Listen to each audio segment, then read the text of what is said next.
Hello, everyone. Welcome back to another episode of 20s Unlock. Listen, guys, I am so excited about today's episode because we have an amazing guest, someone who that I've been wanting to have on the show for a very long time. And so, yeah, I'm super excited. So, if you don't know, I'm your host, Ben, and today's episode might change your life, just so you know. Today we're diving into a topic that's so relevant to to just to all of us, especially in our 20s. And that topic is finding and following your path. You know, as you know, this stage of our life is full of choices, opportunities, and sometimes a lot of confusions. Whether you just navigating your career, figuring out your passions, or dealing with exterior pressure, finding your path can feel overwhelming, but it's also one of the most empowering journeys we can take. To discuss this topic, I have the pleasure and honor to be joined by the incredible Charlyn Moss. Hi, Jolene, how are you? Doing great. I'm so excited. Let's go, let's go. Charlyn, she's an entrepreneur who's carved her own lane by staying authentic to her mission and finding ways to succeed even when odds are against her. So, a little bit about our guest. In 2021, Charlene founded Working Within, a management consulting services firm that specializes in helping nonprofit leaders access capital. Working Within drive new revenue growth by serving as fractional fundraising executive for solution-focused social entrepreneur committed to building community wealth. Charlene has experience in the C-suite and in management consulting industry, and her most notable project involved managing the strategy refresh for a client's 300 million portfolio of national K-12 education investment. That's huge, y'all. On top of that, Charlene received a bachelor degree in business administration with a finance uh, concentration from the Allen Business School at Washington University in St. Louis, and was named one of two best and brightest business undergrad for the class of 2020. That's huge. Congrats for that. That's amazing. Thank you. On top of that, she also received the Dean's Special Service Award and the Nelson Mandela Leadership Award for organizing the school's first annual Diversity and Inclusion Summit and for hosting Angela Davis. I repeat, hosting Angela Davis. That's that's awesome. Um, through her leadership involvement with teaching racial understanding through honesty. I could go ahead and say more, but this kind of says it for itself. Um, Without further ado, let's go. Charlene, welcome to the show. Thank you. You know what? Thank you for reading all that. I didn't know you were going to read all of that, but I appreciate it. It's always No, so surreal listening back to your bio. yeah. I mean, I honestly was gonna. It was hard to pick what to put and what to leave because I'm like I want to talk about everything because she's amazing. You're very so kind. I appreciate it.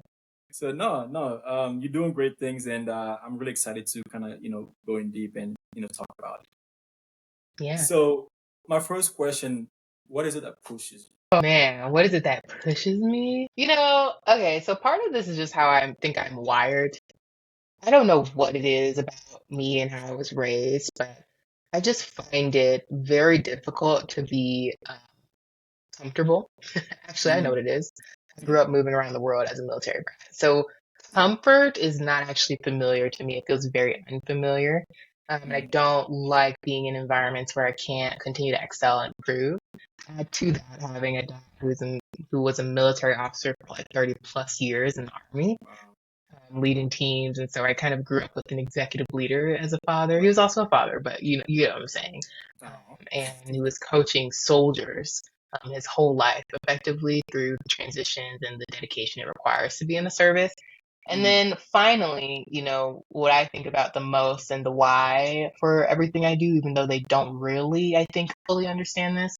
My parents have come from such They've come from the type of circumstances that most people don't come from and make Mm, a name and a life for themselves in the world. And so just knowing all that they've been through, everything they sacrificed, my right. dad putting himself up to die for 30 plus Wow. years so that he could make a living, Right. all of those things contribute to me kind of being committed to doing the best I can. And, Mm. coming from a childhood where I always heard, be the best you can. Did you do your best? If you did your best, Mm. I won't bother you about it. That's the language I grew up with Yeah. growing up. So Yeah. all of those things I think push me. And, I want to see people taken care of. That's always been a big Right. driver for me, making sure that Right. people's problems are solved for better or for worse. So all those things push me. I have a relentless pursuit of greatness in front of me. Hey, I love that. I love that. I love that. I mean, because why not being great? You know, Why like not? why live a mediocre life? Like I had this thought. Actually, it's coming back. I had this thought in I think it was back in January. Actually, like it's like like why live a mediocre life when you can choose to be great? You know.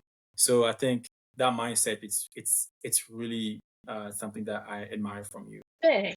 So you say, you don't like being comfortable. So that sounds like something that you're not comfortable with. I guess if you could say it this way, you don't like being comfortable. So that's uncomfortable for you. Why is it important for you to follow your path? Um, and I just kind of want to know, like, when is it that you knew that you wanted to become an entrepreneur? Um, can you tell me a little about it? hmm I'm definitely that story. So here's the thing. I just happen to have entrepreneur disorder, or what other people might affectionately call it, the drive of an entrepreneur, the personality of it. I call it a disorder. So I had it before I knew I wanted to be an entrepreneur, Okay. because I actually tried to follow the path that other people told me to follow. Yeah. Yeah. So in school, I did the internships that most of my peers were doing. I Yeah. was pursuing the typical fields that you would with a finance degree.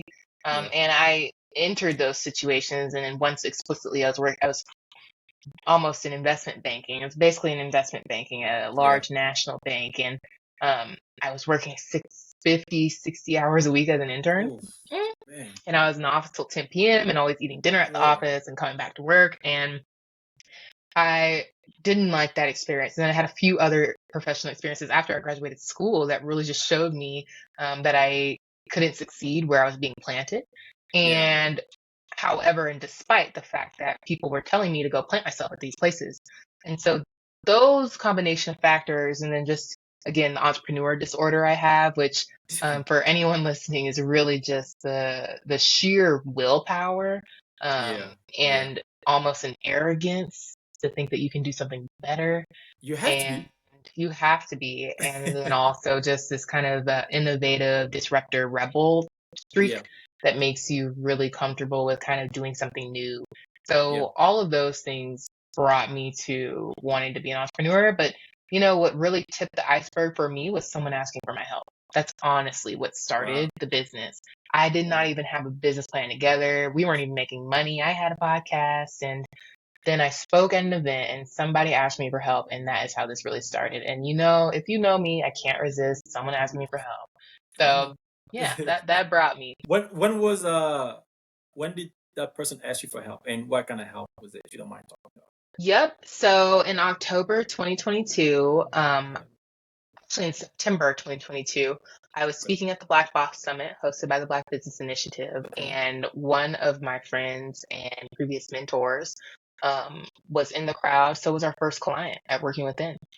And Wow. I spoke about 10xing your vision just because I had been going through this period in my life where I was kind of having those revelations about myself and that I needed to move on and I needed to see bigger for myself. And Yep. God had Yep. implanted that vision for me, really. That's what he was doing. And so I spoke about that. After I spoke, I didn't even meet the client there. I met him afterward. But my friend called me and she was like, this person needs your help. They're looking for a fundraiser, which again, I wasn't even speaking about fundraising, but I guess I was convicting in a way. And she asked me if I could help them out. And I was like, I don't know, but let's try.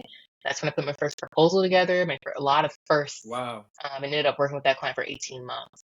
Yeah. Wow.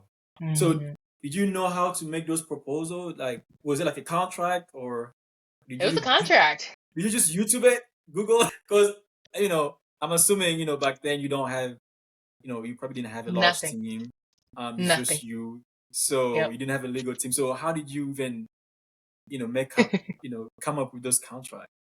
Yeah, I had me and my marketing manager, and like totally not her expertise, so we were just not even talking about that stuff.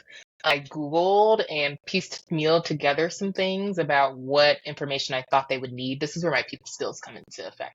I was Right. like, what does someone need to see to hire me, especially at my young age? And then I Right. also had my mentor look over it. She offered to look over it as well, and she gave me the feedback that really propelled me in this experience. She said, this is one of the best proposals that I've ever seen. And that was my first one. Wow. And so, yeah, those things all came together in God's timing to really launch Working Wow. with Him. That's impressive. And that Mhm. just tells you as a, entrepreneurs, like you don't have someone to like hold your hands in the beginning. Like you learn everything by yourself. If you're not someone who's a self learner, it's really tough to have any success. And I think, and so that's something that I'm really even finding about myself.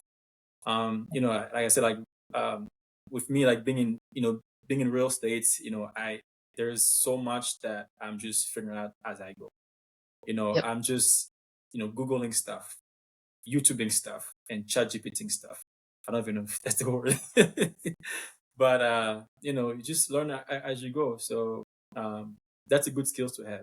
Well, you know what? You have it is a good skill to have, and you have the skill. It's just that tenacity. I got to get this Hmm. done somehow. So I will Yeah, use every resource available to me. it's, Everyone. it's gotta get done somehow, because if you don't do it, someone else will do it. Exactly. It better be me. Yeah. So yeah, so thank you for that. So you mentioned working within. I'm gonna be a little bit nostalgic here because I was one of the first listeners of working within. um it used to be, if you guys don't know, Charlyn used to also used to have a podcast. She's a podcast OG. So her podcast was actually called Working Within, which is the name of her company right now. And I used to tune in every week, listening to Working Within, and I low-key miss it, by the way. Um, so you need to bring it back. Don't tell me that. Please, my team killed me. My gosh. But do you want to talk about kind of like how you started a company and kind of what led to that? You already kind of mentioned a little bit about how you got your first client and everything, but just kind of talk about like the first couple of months and you know the lead up to you starting work. Yeah, well, I feel like I have to go back to pre-podcast days for that one because, um, I was just having a job experience that was very draining, Mm-hmm. and I knew something was wrong, with the gift of intuition. I knew something was wrong, and it was hard for me to place because at that time in my life I wasn't sober and all the things I am now. So there was a lot going on. It was chaotic, and I'm very transparent about that. And so Mm, and I was living alone. It was the middle of the pandemic, so I started doing yoga and all types of stuff like that. And one day I just heard in my mind, seriously, start a podcast. I've never dreamed of starting a podcast. I've never wanted to start a podcast. I'm not even a podcaster. I don't listen to a lot of podcasts, but I mm. took that and I was so excited by the idea. I immediately started working on it. I put up a website. I started planning out content. I started emailing my friends. I was like Wow. picking colors and thinking about and starting I got the Instagram name. I All those things remember. happened. Yeah, quickly. And then just slowly, like, I started interviewing friends and I was interviewing professionals and I was interviewing CEOs of national brands. And then I was getting asked to speak. And then from there is when I got asked to serve my first client. But even before that, I was working with people pro bono just because I respected so many of especially Right. the Black leaders here in Denver. I just wanted to help them with the work they were doing in their nonprofits. So that's what really got me started. And, the reason it can continue is because of a lot of changes I've made in my life Mm. since then. Wow. Wow. I definitely I can relate to that because like I mentioned to you, like off air, I said I started with YouTube, And it was also last year. It was around this time last year actually when I was also going through kind of a season in my life. My previous job, it was also draining, and it's like I just needed an outlet, and I just wanted a place where basically I was wondering if I was the only young person going through this, Yep. So I was like, wouldn't it be cool to just have a YouTube channel where you can talk about young adults stuff, career, entrepreneurship, anything. And that's where the YouTube idea came from. A month or 2 months later, I was like, nah, screw it. YouTube is not it for me. Because it just felt like I had to be someone that I wasn't. And it didn't feel natural. So podcast was like, just like you, like it was just like a voice in my head. It's like, what about podcast? You know? Hmm. And the thing I love about podcasts is like you can be you can be authentic, and you know it doesn't require you to like edit a lot, which is Yep. something YouTube I gave up on YouTube. So, what was the one thing that you love about podcasting the most? People I met. Mm, Yeah. I'm a woman of the people. So um every day I feel like I talk to at least 10 people, seriously. Like in a deep wow. way, at least 30 Yeah. minutes deep. Which is a unique thing. But yeah, I learning about people and being inspired by their stories, it also gave me Yeah. vision. Yeah. Depending on the community you grow up in. I grew up in a million communities, but you never know what people are exposed to. And so being Yeah. exposed to roles and entrepreneurs and these leaders who are telling me their lessons from their 20s, I'm like, well, Hmm. let me skip ahead a few years. So that's what I loved about it. What do you like about it? Authenticity. Yeah, I love being authentic. That's a big reason why I do this. And I love the conversation, because I feel like with podcasts, you can actually have conversation. And like you Yep. mentioned, you mentioned that you were able to have deep conversation, because I feel like sometimes, even in our day-to-day life, sometimes we don't get those chances to really have impactful conversations. And so I think for me, podcasting was a way not just to, um, you know, say my thoughts and what I'm learning and everything, but also a way to really have deep conversation and learn and grow. So, and learn from people like you. So yeah, so that's why I love podcasting. So how is it like to talk to like 30 plus people a day? One, I'm so proud of you. I'm probably going to keep saying that. I'm just so proud of you because I Thank you. met you when you were in freaking high school and I I was a baby know. myself. And to see that you're taking this initiative in your life is amazing. Talking to 30 people every day is nothing because I've been doing it my whole life. And I'm an Hmm. extrovert. I do get tired, obviously, but Yeah. I have gotten to a point in my life. And I grew up just always being the new girl, always needing to insert myself in a community of people, and Yeah. AKA moving around a community to get used to it and understand what's going on and like what the people are saying to each other and how they move and react to each other. That has been a Yeah. study of mine since I was a little girl, Okay. subconsciously, because I was trying to fit in. Yeah. Now I get to actually mobilize that. And for me, it's mobilizing that skill so that I can raise capital for the leaders doing great work who are in calling, working with them to help them with that. So, Wow. That's a great lots of mission. calendar management is how I do it. Yeah, I mean, I could tell when the first recording got rescheduled, I was like, I guess that's what, like, scheduling a meeting with the CEO. So I get it. I get it. Um, You'll know how that is sooner than you think. amen. Amen. I take it. I take it. Mm, You also mentioned that when you were podcasting, you talked to a lot of CEO. You're the first CEO that I'm talking with. First CEO that I'm having in this podcast, and I was sweating before the call. So, so how were you able to, like, how do you even get in the mindset of interviewing, you know, people with such had success? Well, you know what, Ben? I have two answers to this. One, I was the same way when I was interviewing them. I was sweating, freaking out, going over my questions over and over. And I still do that, by the way. With our biggest clients, I do that. With clients who we're meeting for the first time, with emails we get from our clients, like all of those Mm, things trigger stress responses in me. Number one. It doesn't go wow. away. You just get better at quieting the mind, regulating your Yeah. stress, all those things. My Yeah. second answer to that is I am so grateful to have been imparted with so much wisdom because of my study of people, kind of like my whole life. Mm, And I have learned that you have to dig behind the presentation, mm, meaning what you know okay. about people is what they want you to know about them. And Yeah. so there's a whole world to be explored when you actually sit down and talk with them. And Okay. that has helped me because I have had the pleasure and honor and gift to talk to so many of those esteemed folks. Yeah. And now it has brought me back to reality almost. They Mm, tell you to never meet your heroes in person because they'll always disappoint you. I have mm, experienced that because we're wow. human, right? And we put too Yeah. much pressure on these folks to be who they're presenting as all the Hmm. time, which is unfair to True. anyone, no matter the True. level. So those are my two answers to that. Okay. Who was, or I guess who still is your hero, like in the entrepreneurial world or business world?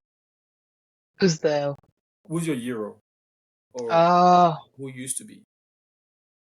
I've had a few heroes. Okay. I've had hero institutions. National foundations used to be my heroes. Yeah. They disappointed me. Okay. Entrepreneurs focus on serving Black people. They disappointed me. Nonprofit leaders have disappointed me. I have had many heroes, and it's on me because it's unfair to assume God in humans. And so Okay. that's kind of like been a reflection point. It's not their fault. We are all faulty. Yep. So I think I unfairly put that on them without them even knowing. And through that process, though, it has brought me back to reality with meeting people and understanding them deeply because I know that they're human and I'm a human too, and therefore we can Hmm. get this conversation going. You know, if you could just have seen me the past few days, I've been a wreck. I'm like recovering from a cold. I got a headache right now. I just traveled to two And cities, got back Wednesday morning, worked a full day, was freaking out while I was wow. out of office because I was nervous nothing was getting done. Like that is my life. So the Wow. titles are cute, but the human experience is all usually very different. Yeah. I mean, I guess you wouldn't really know what someone is going through unless you're in their shoes. You know. That's why, like, I sometimes I used to not be on social media a whole lot. I just got back on social media this year because of my business and everything. But yeah, I mean, sometimes you see people on social media, you see they're doing all these things, but we don't really know what goes on behind the scene, like their day to day life. I mean, like you mentioned, like you're having a headache right now, you're having to work and travel and do all that, and you're not even 100%. And I would have never known that, if we had not talked. And still you still show up, and but just know it will pay off. All your effort, all that grind, it'll pay off. One day we'll see you on the Forbes billionaire Charlyn Moss, like, hey. So keep up, keep up the hustle, You too. I respect You you. too. Keep it up. Seriously. Okay, so you mentioned something about being disappointed about your Euros. That kind of goes to my next question. Is your ambitions, because you talk a lot about ambitions. Is your ambitions, is it monetary, or is there something that, or do you truly want to have an impact in the world and in the community that you serve? Because I'm asking this because sometimes success and money change people. Maybe some of your past like Euros, maybe that's what happened with them. Maybe the success got over their head and the money got over their head, and just like that, they change. So, is what drives you? Is it something from the inside, or is it purely for money or success? Yeah, sorry. I'm laughing because I don't want to say this, but it's true. I haven't been paid this month yet. My team's been paid. Okay. I haven't. And Wow. so You can't, it's Wow. funny because yes, money is a part of entrepreneurship, but if you want money, and if I wanted money, I would have stayed at my junior year internship at the investment bank because I would be making double what I make right now Mm-hmm. through a salary. So the ambition that I have for the company has evolved over time. Okay. It was first an outlet, like you mentioned for yourself with your Mm-hmm. show. And then it became like a challenge to myself to see if I could make it work after earning some early business. And then it became way bigger. And that became, caring for the livelihood of my team, providing for the livelihood of my team, and providing for the livelihood of the client, which is like honestly where we boiled down to we're actually a very monetary focused style business because the team is constantly talking to people about money. We're constantly asking for money. We're not Mm. afraid of doing it. And as a business, we have to make money as well. Yeah, of course. So my ambitions have definitely evolved over time. And in the future, my ambitions are to be as generous as I can be. And in many ways, it has already started now at the final evolution of my ambition because all I'm concerned about is making sure my team is taken care of, Yeah. making sure we can grow the team so that they're not too stressed or stretched, that they're provided for, that they can excel and advance here, and that our clients are getting a return on their investment at least 2 times, 3 times. So those are the things I worry about day to day. But of course, and it would be irresponsible for me to not mention that you must have kind of a fiscal management perspective and a fiscal goal as well, or else you can't Right. really be in business because if you're not talking the language of money, and especially in my field of fundraising, Yeah. then you're not able to run the company. You're going to take Yep. losses. You're going to take on too much debt. You're not going to be able to Yep. manage your expenses. You're not going to build a profit by the end of the Yep. year. And the banks are looking at that if you want a loan. And so Mm-hmm. um, we definitely have monetary goals. And I've been so blessed. We've grown 100% in our second full Wow. year. Like our revenue has Wow. doubled. And Wow. so those are things only God can give you because it definitely wasn't Man. how I was running the business. Okay. Like we were all over, Hey. we are still correcting a lot of the choices I made this year and last year. But yeah, there's definitely both sides to those ambitions, but ultimately it's a deep inner drive and purpose that I'm fulfilling at this point. Yeah, I mean, I agree. I mean, I don't think it's black and white. I don't think you can just say like, oh, it's purely monetary or it's purely serving. I think you know you can have both. And you just it can be balanced. Mhm. So, and you know, especially in a bit in an industry like yours, I mean any business need money. So, um, you can't just say like, oh, we don't care about money, but like, yeah, we do care about money. So, I'm gonna shift to go back to early this year in one of your posts because like I said, I did my research. I literally look at every post you did this year. Uh, I was telling this to my friend on my last time that I had a guest, and I was telling him I was like, bro, it's so weird looking up your own friends or people that you know on Google or LinkedIn. It feels like I'm creeping on you, um, but earlier this year you mentioned that you were looking for inspiration for the new year. You mentioned about the expansion of working within. Um, and you ended the post with something that I really love. You say, is say if I'm trying to remember what you said. You ended the post with asking yourself if there was such thing as thinking too big. Charlene, how big do you think you can get? Me? Yeah. Oh, Or how wow. big do you want to get? You know, this is so funny. I've unpacked this in executive coaching before. Shout out to Angela Sassville. And I told her that I'm tired of working for egomaniacs and that I completely resist the idea of like becoming a figure because I'm so scarred by experiences that I've had with people with blown out to infinity egos, to be frank. Mm, And so I think less about me and I think more about the company. It helps me reframe. how big I think That's working fair. within can get.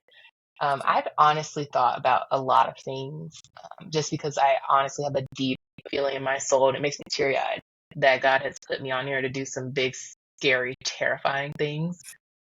Because I'm only 25 years old and He already has me doing all this. So that is something I take really seriously. And I'm not exactly sure where it's going to go. What I do spend a lot of my time doing, especially in the morning when I do my Bible study, is alleviating my mind from the constraints.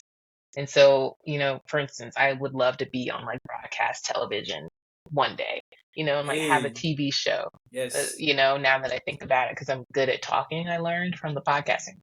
Mm, And, but I've also thought about, what it might look like in a political arena, even though okay. I despise the act of politics and what it takes to be a politician. I Yeah. despise it. And so I've thought about all of those things, but ultimately it's up to God, not me. And I know He'll steer me in that direction. I've thought about what it means to be a billionaire and what types of ethics I need to have, and how I've understood how people become billionaires. So I've thought about all those things, but I have not attached myself to one because I just want to be a steward. Honestly, I just want to Mm, be a steward, I and I love that. never want it to be about me. It Yeah. often becomes about me, Yeah. by virtue of just being granted the opportunity to lead this company. But Yeah. whatever service I need to be doing out there, we'll see.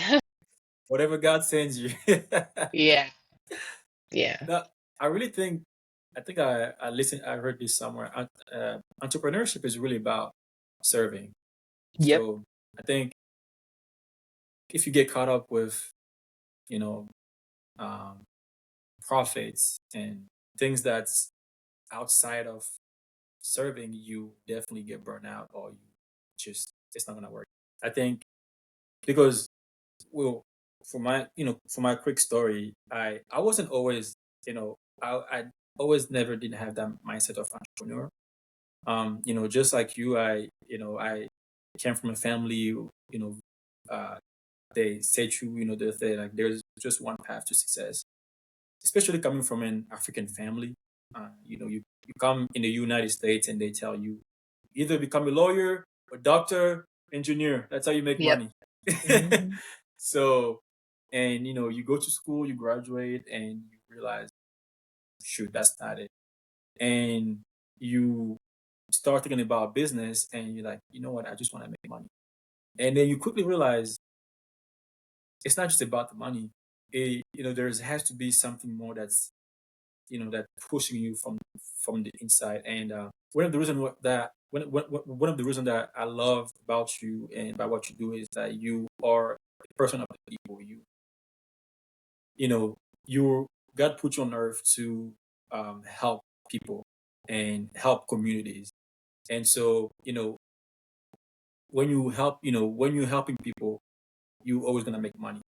I told you off air that last month I went to this event, like real estate investor event, and there was a business coach, and there was one thing that he mentioned. He said, "Money comes from problem to solution."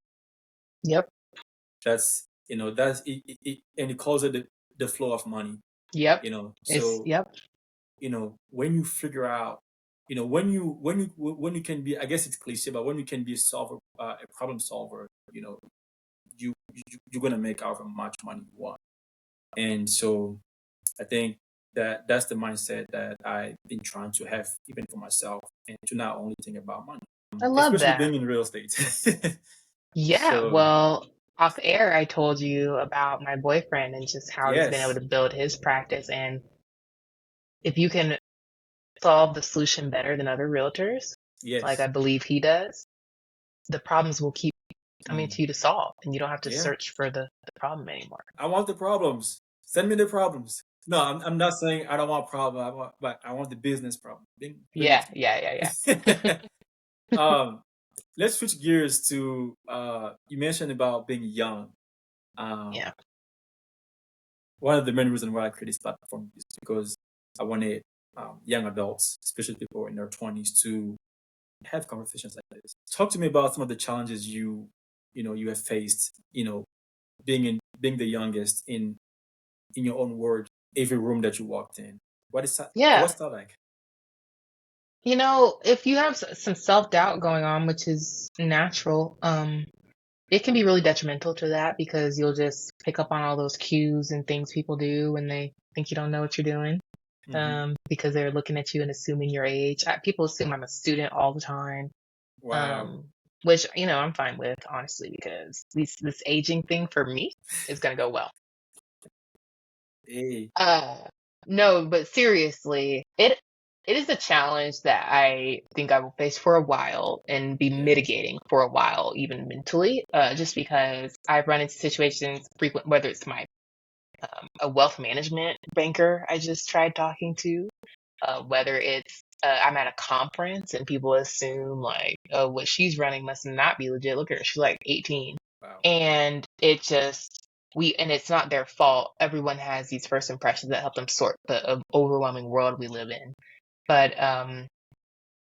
it is like a chip I carry on my shoulder, to be able to Yeah. prove people wrong. And ever since I was a little girl, I always wanted to prove people wrong what they thought about me. So um, it is something to, you know, it it under it under it underscores the importance of building up that mental fortitude, because you get told no a lot. I get told no double the time, because not only do I sell to our clients, I also, or our potential clients who end up saying no, also sell to the funders who I would like to fund my clients. And I Yeah. get told no a lot there. And so I have a lot of meetings with different people I've never met, and I'm asking for money. And so there is amount of reps that helps with that. And then there's also some crazy experiences where I walk into a wealth management office. This woman does not know. She's looking at our cash, but she's not looking at our business. So she doesn't know we grew 100%. She doesn't know in our first year we crossed Yeah. way past the six-figure mark. She doesn't know we've doubled it. She doesn't know I own my home, like all those things. She's looking at Wow. me. She's looking at our cash, which was low in the summer, and I told her that. And she was like giving me wealth 101. Um, and I was like, I own my home. So, there's just, and Girl. yeah, and you don't want to be like that, right? I don't, and it's a bit prideful of me to say it that way, but in the moment, Yeah. that was how I was feeling, because that does happen to me too, where people Right. don't think I know what I'm talking about. And, by virtue and value of my experience, there are a lot of things I know that people have never experienced. And that's why we kind of focus on raising, because of the environments I've been in.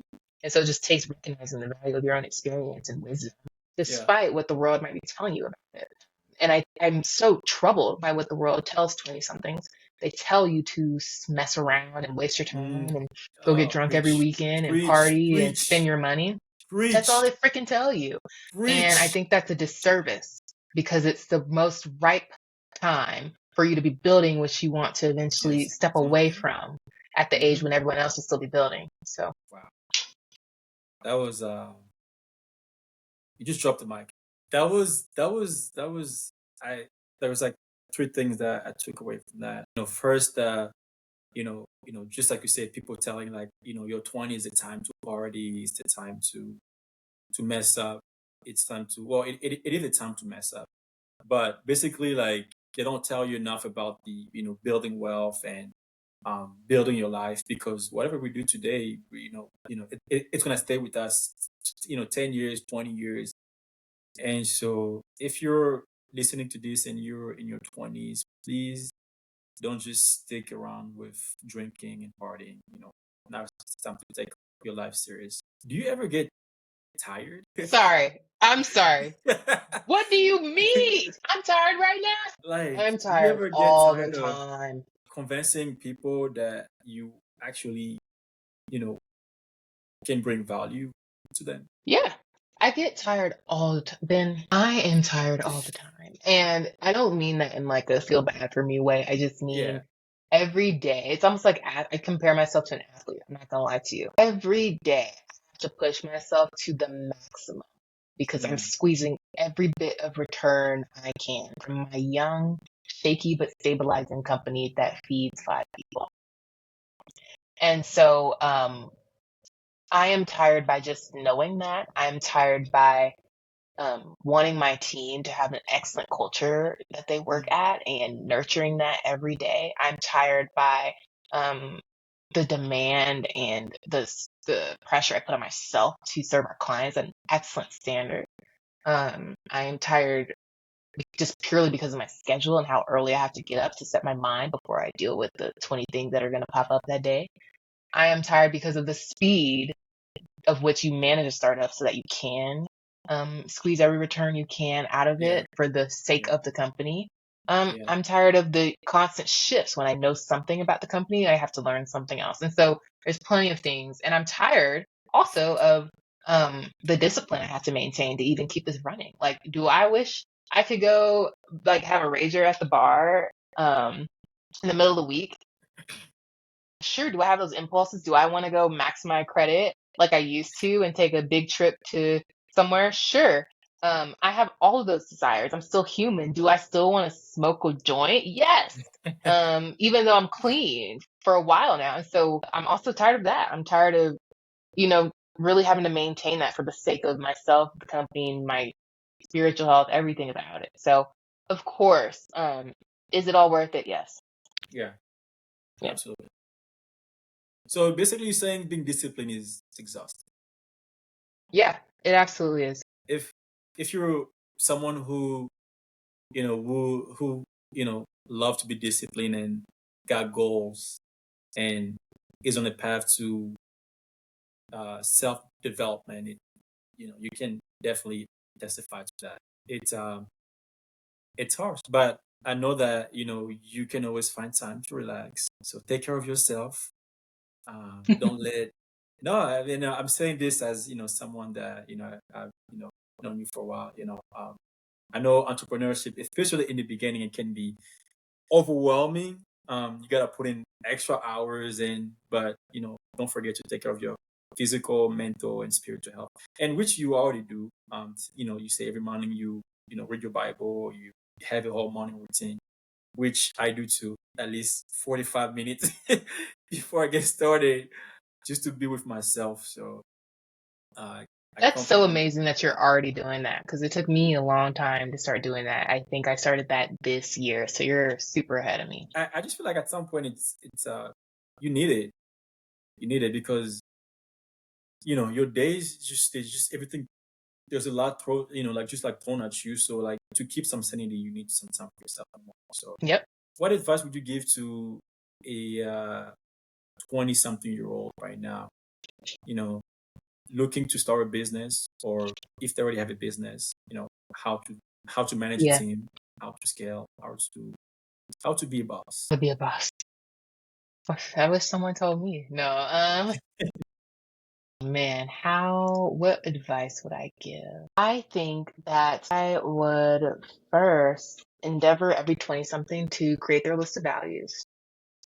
5 values, because that will help you determine if that entrepreneur life is for you. And if it is for you, the first thing I would do before you build anything, before you touch a website, widget, business plan, is talk to your customer. I have been in a seat where I've seen many startups, varying stages, varying levels of funding. And the common thread that I see when startups start having tricky waters is they have not talked to their customer or solved an urgent enough problem that a customer is going to pay for. And they have not done any customer discovery that's actually fruitful Right, and will help them bring and pay their bills so that they can get started working on the thing. What I right, see most of the time, and almost what's incentivized by those bigger funders that folks build things to get funding from those folks for, what you'll see is years of loss, just pure loss, because they haven't generated any revenue. And it's right. because customers were neglected. And you know what that really says? It says, I'm not in it for service. Yep. That's what it says. There's something else getting in the way, because if you were in it for service, you would be talking to your customer because they're going to tell you the value or not in what you're doing. Yeah. And so I'm very grateful that still in my schedule, I'm pretty much able to talk to our customers almost every day, whether it's our current clients, potential clients, or people who could be our customer, but I'm not actively trying to convert, just Yeah. because they give me context information, their Yeah. pain points, what they're dealing with, what their season is like. And I'm constantly refining my idea of what they need. Yeah. So That is what I would tell anyone who wants to be an entrepreneur. And for those who just have big aspirations in life, period, Yeah. maybe you want to have Yeah. the best family dynamic ever. Maybe you want to have just the biggest donations that you can pull every month from Yeah. your corporate job, whatever it is. Maybe you want to start a church, a Yeah. nonprofit. What you can do now is first understand if you're built for those things by identifying your values, but then putting in place some habits that are going to regulate and require you to become more disciplined. Because discipline is how you become the things you want to be. And read the Bible, actually. I Read love the this. Bible. Read your Bible. Read the You heard it. Bible because that will protect you more than anything I just said. Amen. So, Amen. Amen. mm, I love that. We're talking business and we fellowship. So, hey, I love it. yep. We're gonna jump to our last segment, which is home ownership Mhm. and wealth creation, especially for minority. I know that this is something that you're really passionate about. And why are you so passionate about wealth creation? And talk about it in the context of being young. We mentioned it earlier. We talked about wealth. Why do you think wealth creation is important, and especially real estate? I have to quote one of my amazing colleagues, friends, and clients, Aisha Weeks, who's the current managing director of the Deerfield Fund for Black Wealth on this one. She told me that the average age for like a white family to buy their first home is 20 years before the black family will buy their first home. So that puts that black families at purchasing around 50. And we all know with real estate, or we're all learning at least, or what's being shown to us, is that real estate, takes time to appreciate. Well, guess Yep. who's not able to one, pay off their mortgage, and then also not able to realize the appreciation of their asset is the black family. Who's able Right. to pay off their 30-year mortgage? The white families, right? And Right. so those things, plus observing my family growing up, and again, this was subconscious. It's not like I was a young, Malcolm X, like about 4 years old, knowing what was happening around me, but I just saw the conditions my parents grew up in, the lack of Mhm. opportunity they had, the reason my dad had to join the military out of no other option. And then I saw what became of my family, and then I saw the potential to become more. And all of that came from creating value in society and being super disciplined and getting to it, right? And not being completely focused on service. And so I'm big about wealth creation because one, I don't believe anyone should have to join the military to get out of their economic situation.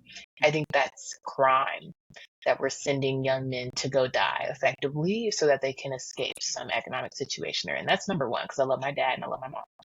Number two, I'm passionate about it because I see the opportunity that wealth creates just for anyone, and the options and the security and the ability to be creative and generous. And so the ability to actually learn how to do that, and especially for the Black community, our poverty rates have not decreased more than like 1% in 10 or so years. So I'm passionate about that. I want to see that change, and I want to see us take control of our wealth because wealth creation is inherently a creative thing. It means it's up to Mhm. us. And so there's a lot of responsibility that we can take in pursuing those things. So that's why I'm passionate about it. Wow. I love it. I love it. Going back to you mentioned about sending young men to the army. Um, it's kind of funny. The United States is the only country where you're sending people to war, but you tell them that they can't drink until they're 21. I just had to mention that. Mm-hmm. But yeah, I think you know, and for me, I'm just finding out this year about real estate and wealth creation. Um, I used to think that to build wealth or invest in real estate, you had to have tons of money. I mean, and the thing with, especially, black and brown people, it's like I literally had so I had a meeting with my first buyer a few days ago. Okay. My first client, yeah. And, Yay! we were talking because I met them at an open house and we were talking and then, we were talking about, investing in real estate and all that. And they asked me like, "Don't you need a lot of money for that?" And everything. I'm like, "Not really. There's lot of opportunities out there. There's so many ways, and that just tells me it's like there's just a lack of education. Number one, in our community, and people don't know what they don't know. And so Yep. when you don't know what you don't know, you start to build these assumptions and limitations to yourself. But once you learn, and that opens up doors. It's like I can do it. I can buy a house. I can buy a house. Put down maybe $3,000, $5,000 a down payment. Live there for 2 years. Move out. Use the equity to buy another. So like unless someone tells you that, or unless you get educated, like you won't know that. You won't know that. And I've been so fortunate to be around people who, like I say, like my sister, like they are investors, and they taught me. Like my sister teaches me a lot. You probably seen her on my story on Instagram. I post her all the time. But yeah, she teaches me a lot about real estate, and creating wealth. And I think there's it's not a doubt. There's no wonder why real estate is the number one wealth building tool, because Yep. it really changes life. It always goes up. Yeah. The one So investment that is literally, I mean, over years, it's always going to go up, just like the S&P. So, yeah, I agree. I agree. And you bought a house last year, I think, was that? I closed on my house in May 26, Okay. 2023. Congrats, by the way. When I saw that, I was Thank you. like, okay, okay. And you were only what, 24? I was 24. Yes. That's huge. That's huge. Thanks. That's huge. I mean, you started young, so I'm calling you young. Like Well, what it's is it? true. I Yeah, want those years to yeah, accumulate. Let's yeah, go. yeah, yeah. Like you starting, this young, and like, you know, 5 years from now, that property will probably build on more equity, and who knows how far you can go. And how was that process for you? Because I'm going through that process myself right now. I'm Okay. looking to buy my first house, Yay. aka investment property, because that's the goal. But how is it for you? I'm very blessed, I must always say, because the process was so easy because I knew I could trust my realtor because my realtor was my boyfriend. So the process was actually very smooth. Supreme treatment, but also, I have had amazing access to the Deerfield Fund for Black Wealth Hmm. here in Denver, which is a down payment assistance program for Black first-time homebuyers in the city metro of Denver. Okay. And so that really also, that combined with having my boyfriend is like a godsend for Yeah. being able to do this. Now, I will say Denver is a very expensive market, and so I had a hard time narrowing it Yeah. down. There's a lot of competition for Yeah. homes. And you know what? My boyfriend brought me to this house that I'm sitting in right now, and I Wow. did not like it. It's very dirty, anthills inside. Kitchen has been needed to be updated. The carpet was disgusting.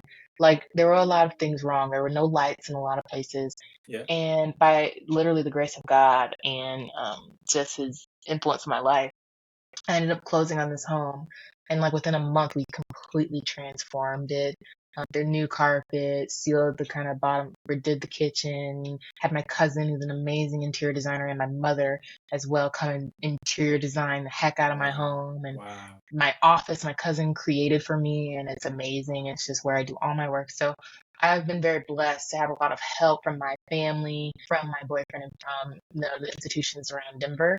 But then also I've been helped by the people who have come to my home, who have made Right. me understand why it was so important for me to have it. Because I just love hosting people here, talking to Wow. folks. There's always someone staying with me, and it's most of the time my dad. Yeah, all those things. It was super stressful in moments. I was not half young when I moved in because I was Really? so stressed about all the work that needed to be done. Oh yeah, I'm a bugaphobe. So imagine having anthills in your home and you're a bugaphobe, and then there's like it smelled dirty. There were tenants right up until my first day, so it Wow. was just very it was just not, that dream scenario. Now I'm grateful Yeah. for it. I'm not complaining at Yeah. all, but I will tell you honestly, I was stressed when I moved into my home because there was just a lot to do. But we did it, Wow. and Wow. we're through that process, and now I just get to reap reap Reap the the benefit. investment, the Mm, financial investment, the mm, emotional investment mm. now already before we even see an appreciation of the property value or anything like that. I mean, I don't know how much you bought the property for, but you have definitely put in some equity into the property Oh just yeah. by, with all the work that you said the kitchen, the carpet, everything. So, you know, I'm sure you probably got some good equity on that property. So good for you. Good for you. Yeah, thanks. Um, Thanks, Pray man. for your I'm boy. glad. I'm going through that right now. So uh, hopefully mine is as smooth as yours. Um, It will be. um, so we're kind of wrapping up here in a little bit, and this is like my question: what season are you in right now, and what do you want this season to be for you, and moving forward? I will say, we are in a refinement period. I am. See how I automatically talk about the business? That's The the business problem. is you. You are the business. You are one. This is why I look forward to 7 p.m. every day because hello. Okay, anyway, to answer your question, I am in a season of refinement. I have been cutting dead leaves and um, nursing unruly branches in the business and life. I feel like I'm always in this cycle, to be frank with you. Where we're moving though, see, I cannot leave my team out of this. This is what happens, right? You just become a mom, Yeah. honestly.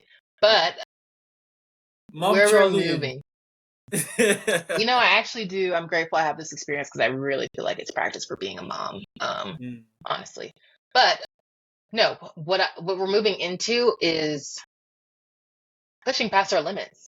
We've yeah. been limited. It's crazy to say we've had 100% growth, but we were limited. We were limited with that growth. Like that was with our limits on because we weren't focused on doing the things we needed to do to grow the business in a super powerful way. Um, Reaching more folks, doing it better, better expertise, serving them more effectively. We weren't even doing that yet.